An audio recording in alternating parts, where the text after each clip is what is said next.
जय हिंद। स्वागत है आप सभी लोगों का। आज हम लोग बात करेंगे कि सिलेबस आएगा तभी हम लोग फॉर्म भरें या उससे पहले भरना पड़ेगा। तो देखिए, सिलेबस का अभी कोई उम्मीद नहीं है। कहाँ अभी कुछ पता भी नहीं चल रहा है कि कब आएगा, नहीं आएगा, आएगा या नहीं आएगा, है ना। जैसा कि हम लोग जानते हैं कि 23 जुलाई से आपका फॉर्म भराना स्टार्ट हो गया था जेटेट का, और लास्ट डेट आपका 22 अगस्त को है। यानी कि उसके बाद आपका फॉर्म नहीं भराएगा 22 अगस्त के बाद, क्योंकि यही लास्ट डेट है। और आज आपका 17 अगस्त हो गया।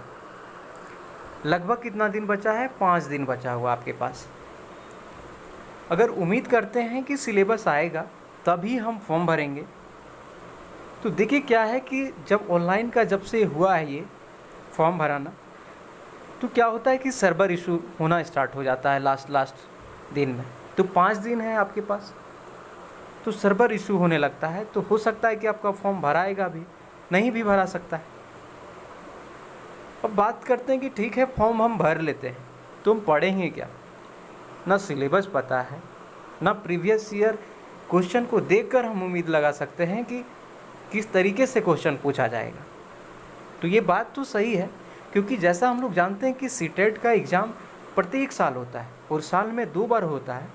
तो देखिएगा, पहला साल और दूसरा साल का जो क्वेश्चन देखिएगा तो लेवल थोड़ा सा बड़ा रहता है, थोड़ा ऊपर रहता है।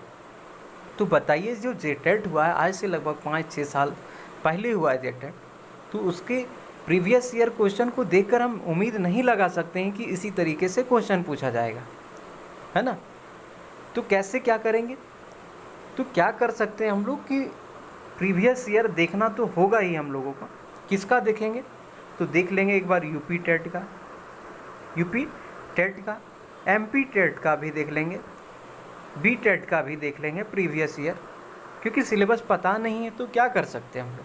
तो इसी अकॉर्डिंग ये, क्योंकि यूपी स्टेट लेती है, एमपी भी स्टेट लेती है, तो हो सकता है कुछ, जैसे आपका मैथ हो गया, साइंस हो गया, सीडीपी हो गया, ये सब प्रीवियस ईयर क्वेश्चन इसका हम लोग सॉल्व करेंगे ना, तो हो सकता है कुछ आइडिया रहे हमारे दिमाग में।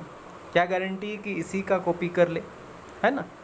तो हम लोग UP TET, MP TET, B TET के जितने भी प्रीवियस ईयर हुए हैं लास्ट के 5 साल, लास्ट के 5 साल, उसको हम लोग सॉल्व करेंगे एक एक करके। एक बार सीडीपी, मैथ, साइंस जिनका है मैथ साइंस करेंगे, है ना। एसएसटी है तो जो भी है वो अपना उन्हीं के अकॉर्डिंग आप प्रीवियस ईयर क्वेश्चन को सॉल्व करना स्टार्ट कर दीजिए। अब बात करते हैं जो लोग नहीं भरे हैं अभी तक फॉर्म, तो उसके लिए कितना रुपए लग रहे हैं फॉर्म भरने का।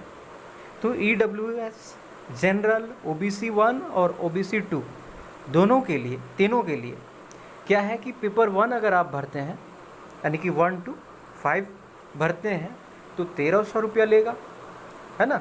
और 1 to 6 to 8 भी भरते हैं तो शायद 1300 लेगा। अगर दोनों पेपर भर रहे हैं, 1 और 2 दोनों, 6 to 8 और 1 to 5 दोनों भरेंगे, तो आपको 1500 देना पड़ेगा, ठीक है। और रही बात, अगर आप एसटी हैं, एससी हैं, ठीक है, एसटी हैं, एससी हैं, तो एक पेपर भरने के लिए, यानी कि 1 to 5 के लिए, 1 to 5 के लिए आपको देना पड़ेगा 700 देना पड़ेगा सिर्फ एक पेपर के लिए। और 6 to 8 और 1 to 5 दोनों के लिए आपको 800 देना पड़ेगा, ठीक है।